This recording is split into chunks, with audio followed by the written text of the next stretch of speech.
so if regions improve and their numbers improve, they move forward. Well, parts of Washington will move to phase 2 of Governor Jay Inslee's reopening plan. Why Spokane is not included on that list. The Spokane Mass COVID-19 vaccination clinic is now up and running. So we are proud of our staff and our support system that allowed us to be able to do that work. And this morning, organizers are tweaking how it works. We'll walk you through the changes. We're waking up to dense fog early on this morning. Visibility down below a quarter of a mile in many areas. I'll let you know how long that fog sticks around. That was the craziest thing I have ever seen in my life. It's one of the biggest events in winter sports. This morning, which famous athletes will be competing in the Up with KREM starts right now with Jen York, Joshua Robinson, Jeremy Legoo, and Dana Marie McNichol. games this weekend. Coming up now on 6 a.m. on our Friday morning. Good morning. Thanks for being with us on Up with KREM. I'm Jen York. Now we begin with breaking news this morning. The Adams County Sheriff's Office is working to identify 2 people found dead in a car. Deputies made that discovery overnight in Othello. They found one person dead in the car, the other in the trunk. They also noted blood on the hood of the car. They say identifying the victims may be difficult due to the extent of their injuries. Anyone with information is urged to call the number on your screen. That's the Adams County Sheriff's Office. That's something we'll continue to track as well. You can read more on KREM.com.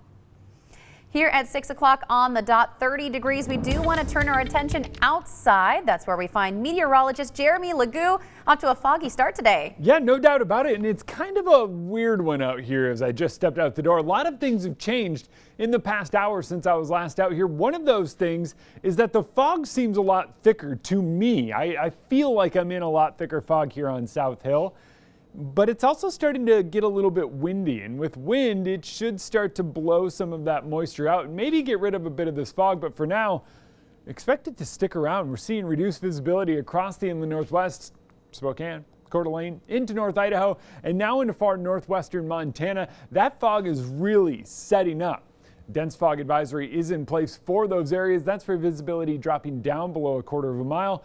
And with temperatures right around freezing, that fog is freezing to some things. Doesn't seem to be the case up here just yet. We'll keep a close eye on it as temperatures will continue to drop here in the next hour or so. 32 in Coeur d'Alene, 32 up in Sandpoint, 30 here in Spokane early on today. Deer Park to 27 degrees. So all depending on where you are, how cold it is for that fog. And it's really dependent on the cloud cover. You get out of some of these clouds and you find yourself with clear skies overhead. Temperatures drop a bit more, and as they continue to drop closer to the dew point, that fog will continue to form. Later on this afternoon, might see a couple of stray showers here. This is the same forecast model that put those in our forecast yesterday. Saw a little bit of moisture across the region. Didn't really make it widespread into Spokane, but something we're going to keep an eye on for later today for us. Temperatures climb up to near 40 degrees later on. It's another mild one with fog. It takes a little longer to get up there, and it's a little bit cooler this morning before the fog breaks and moves out. Jen? Oh boy, yeah, it was thick this morning outside, but yeah. Look at those temperatures. Any snow that was still on the ground, I think might see that melt today. Yeah, especially as rain returns this weekend, snow will be gone. See you later, snow. All right, Jeremy, thank you. 6:02 now. Well, starting Monday, areas on the west side will move to phase 2 of reopening, and that includes the West and Puget Sound regions. Now take a look at this map. Areas in light blue show improving conditions. It appears the South Central region is close to moving forward as well. Yesterday, Governor Jay Inslee announced regions must now meet 3 of 4 metrics to move forward with reopening.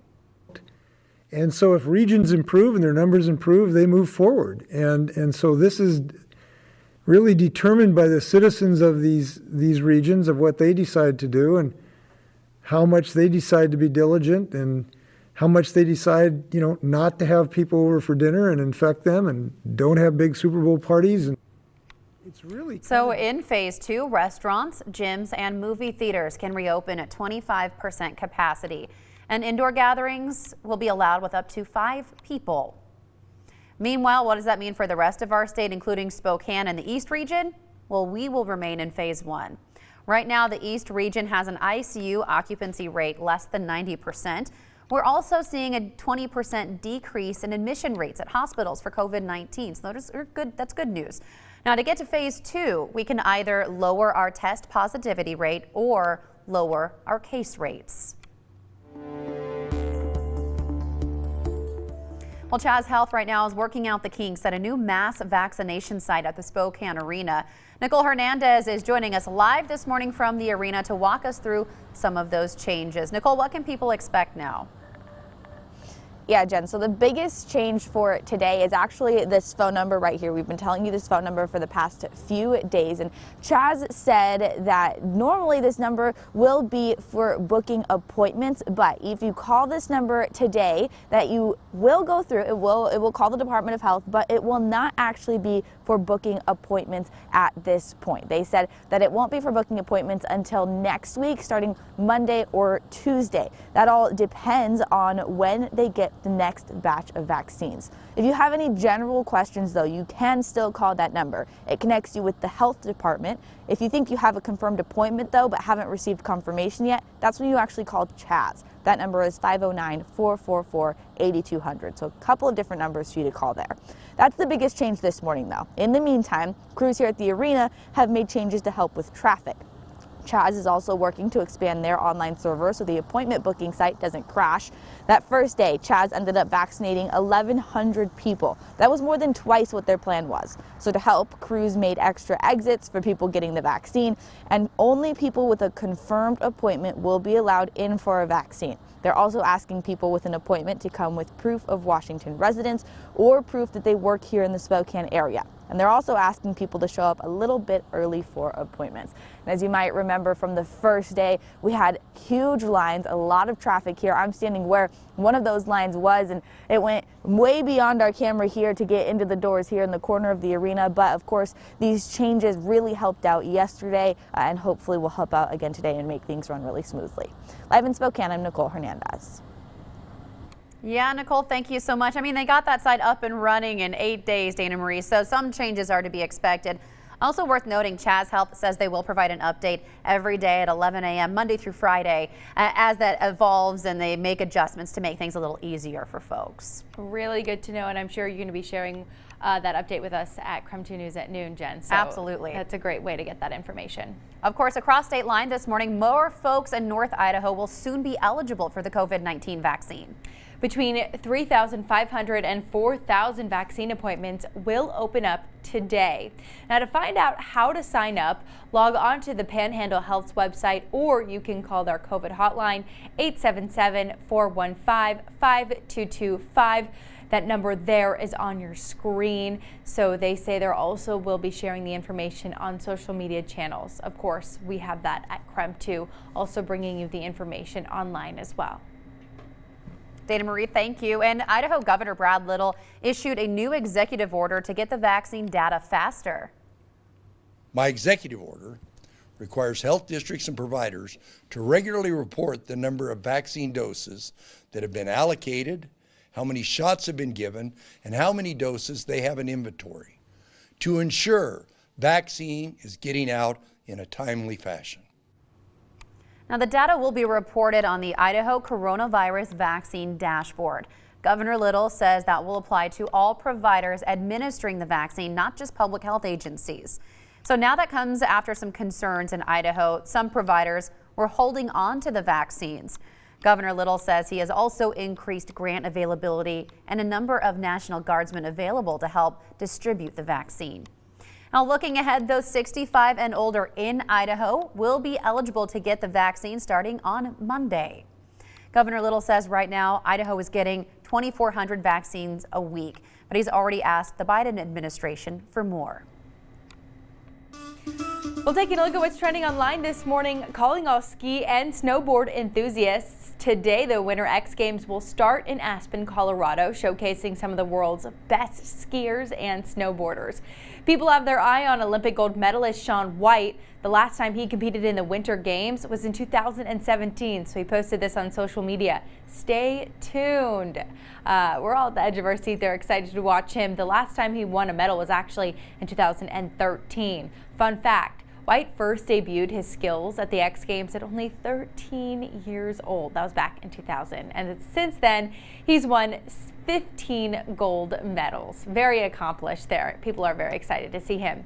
Now, Olympic gold medalist KREM is also returning this year. She's returning to the competitive scene after taking a year off for school at Princeton. Kim's first contest back was last week in Switzerland, and she ended up taking the gold. Excited about seeing her too as well. And this year at the Games, no fans will be allowed due to the pandemic. However, there will be a virtual place for fans to interact called Virtual X Fest. And this morning we're asking, what's your favorite Winter X Games sport to watch? Text us 509-448-2000 and let us know why it's your favorite sport. That's skiing and snowboarding and just jumping, and they're so athletic. I mean, just watching it makes my stomach turn. We have so many cool ones, and okay, there's a new one you guys need to watch. I think they call it knuckle huck. So they come and they don't actually hit the big jump, but what they do instead is kind of go off to the side and jump, and then all their air, their air time that they got, comes from just the drop off on the backside of the landing of the jump. And so these people are spinning and flipping just a matter of inches off the ground. Interesting. Okay. Yeah. I'll have to keep an eye on that one. I've never heard of that. No, me neither. I'm definitely into it. Sounds a little bit dangerous though, but of course they have no fear. Yeah, as soon as I made it into my 30s, I was like, you know what? I don't really want to be that high up in the air anymore. And then that kind of became a thing people were doing. So I was like, you know what? I'm shifting my focus to that. It hurts a lot worse the older you get, right? It takes longer to recover. Yeah, you see the ages of these kids and you're like, duh, they can bounce back, literally. So cool. All right, well, hopefully we can watch them in the X Games. Of course, we'd love to see them compete again in the Olympics when the Winter Games come back. So very cool. 6:10 now. Well, coming up, we are connecting the dots on investing lingo. You may have heard that during the GameStop trade market wars. Oh, a lot going on with that today and a lot going on in the world of weather. We've got a little bit of fog waking up to this morning. I'm going to let you know how long it sticks around, what it means for your morning commute, and when the rain returns.